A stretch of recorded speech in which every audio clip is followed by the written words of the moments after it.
So I'm here with my anonymous student. Hello. And my podcast producer. Hello. Let's look at meme number 2. Do you try to articulate your thoughts, but they don't look right on the page? As you know from my other videos, bad grammar is like fool's gold. Oh, look, gold. There are no real stats on fool's gold because it's such a common mineral. It's also common to make grammatical errors. We all do.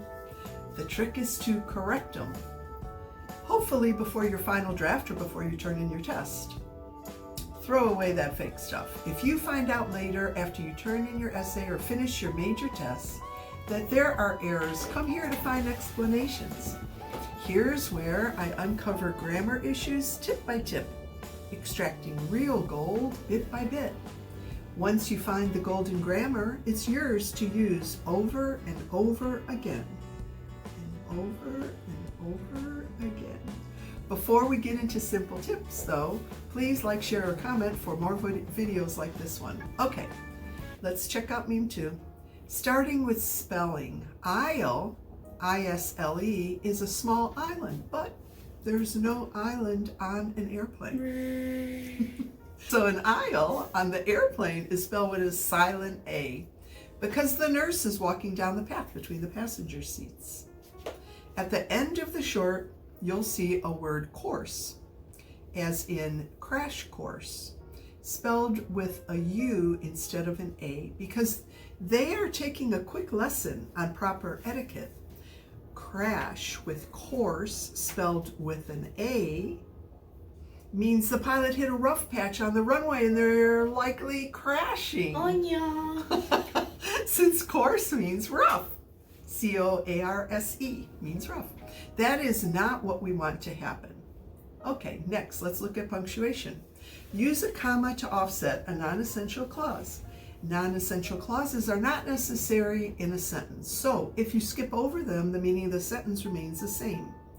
This non-essential clause is actually a simile, like a nurse taking patients' temperatures.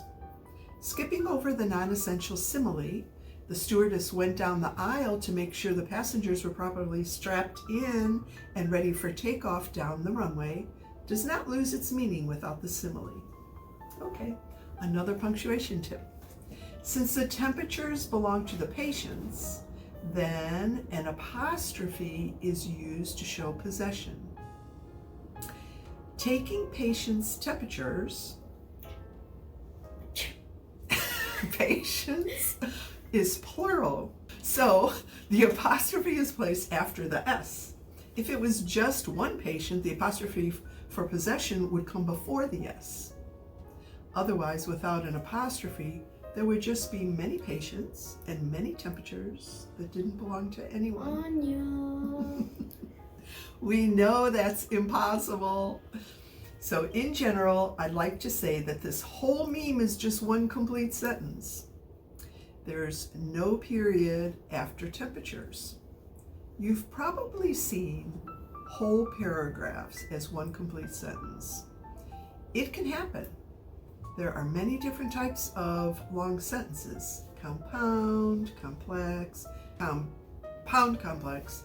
Now, let's consider the sentence structure in meme 2. Always place the modifier next to the noun it is modifying. Proper refers to etiquette rather than eating, plus a verb that would use an adverb like properly eating to describe it.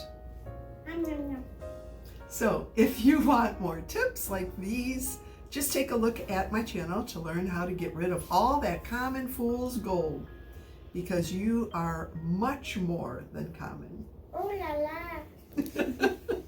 Ooh la la. Okay.